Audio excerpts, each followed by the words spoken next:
তো নমস্কার বন্ধুরা, আপনারা দেখছেন সেখানে ইউটিউব চ্যানেল। যারা এখানে এমপ্লয়মেন্টের কর্তৃপক্ষ থেকে আপনারা এসএমএসটি পেয়েছেন, তাদেরকে কিন্তু এখানে জানিয়ে দেওয়া হচ্ছে যে আপনাদের পরিবারে একজনই কিন্তু এখন বেকার ভাতা পাওয়ার যোগ্য।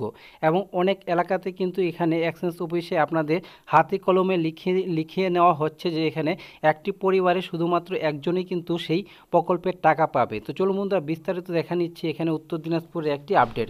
চ্যানেলে প্রথমবার ভিজিট করে থাকলে অবশ্যই চ্যানেলটি সাবস্ক্রাইব করে এমপ্লয়মেন্ট ব্যাংক থেকে আমাদেরকে ডাকা হচ্ছে ফোন করে।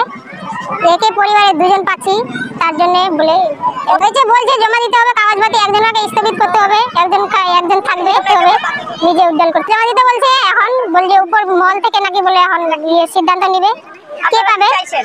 আমরা টাকা চাই, কি চাইছি আমরা দুজনেই যেন পাই, সবাই পাই, সবারই দরকার।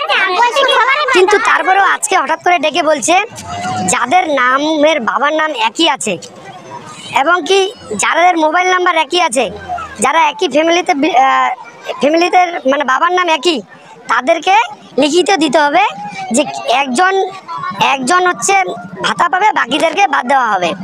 লিখিত নিচ্ছে, কিন্তু প্রশ্ন হচ্ছে যে আগে যখন ভাতাটা পাওয়া যেত, আমাদের ডেকেছে এক্সচেঞ্জ অফিসার সাহেব, সে এখান থেকে আমাদের ইনফরমেশন করেছে, এসএমএস করেছে এবং এখানে লিখিত নিচ্ছে একদম পুরোপুরি যে একজন পাবেন, বাকিদেরকে বাতিল করা হবে।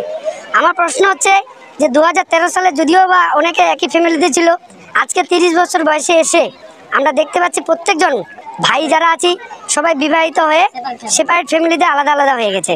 এবং কি ভাই বোন আছে বাবার নামে, কি তাদেরকেও নাকি লিখিত দিতে হবে যে তাদেরকে টাকা দেওয়া মানে ভাতা দেওয়া হবে না, একজন পাবে একজন পাবে না। এখন প্রশ্ন হচ্ছে যে বোন তো চলে বিয়ে হয়ে অন্য ফ্যামিলিতে বিলং করছে, ভাই তো অন্য ফ্যামিলিতে বিলং করছে, তাহলে এরা যদি সবাই এখন যদি এখান থেকে লিখিত নেয়, কে লিখিত? এখন তো দেখা যাচ্ছে যে ভাই ভাই মারামারি হয়ে যাবে এখানে, যে কে ঘরোয়া ফ্যামিলিতে প্রবলেম হবে, ভাই বোনের মধ্যে একটা অশান্তি তৈরি হবে যে এখানে কে লিখিত দিবে যে আমি নিব না। এই বর্তমান সিচুয়েশনে 2013 পরে নিয়োগ প্রায় বন্ধ হয়ে আছে। এখন সবাই একটা ছোট এই মাত্র 1500 টাকার ইসে অনেকে নির্ভর করে চলছে। কিন্তু প্রশ্ন হচ্ছে যে এটাও যদি বন্ধ হয়ে যায় তাহলে তো প্রকল্পটাই বন্ধ করে দেওয়া উচিত, রেখে কি লাভ? এটা তো একদিক দিয়ে দেখা যাচ্ছে যে এটা নামে দেওয়া হচ্ছে, কিন্তু বাইপার স্লিপে এদিকে আমাদের লিখিত নিয়ে বন্ধ করে দেওয়া হচ্ছে। এর থেকে ভালো প্রকল্পটা বন্ধ করে দেয়, তাহলে মানে কেউ পাবেই, থাকবেই না, কেউ আশা করবেই। তো মূলত বন্ধুরা, আপনারা শুনতে পেলেন যে এখানে যারা এসএমএস পেয়েছিল তাদেরকে কিন্তু এখানে বিভিন্ন এক্সচেঞ্জ অফিসে লিখিত নেওয়া হচ্ছে যে আপনাদের বাবার নাম যদি এক থাকে এবং আপনাদের পরিবারে শুধুমাত্র একজনেই কিন্তু পাবে এই টাকাটি। তো বন্ধুরা, আপনাদের এক্সচেঞ্জ অফিসে কীরকম আপডেট আসে অবশ্যই একটু কমেন্ট করবেন। তো ভিডিওটি প্রথম থেকে লাস্ট পর্যন্ত দেখার জন্য অবশ্যই ধন্যবাদ।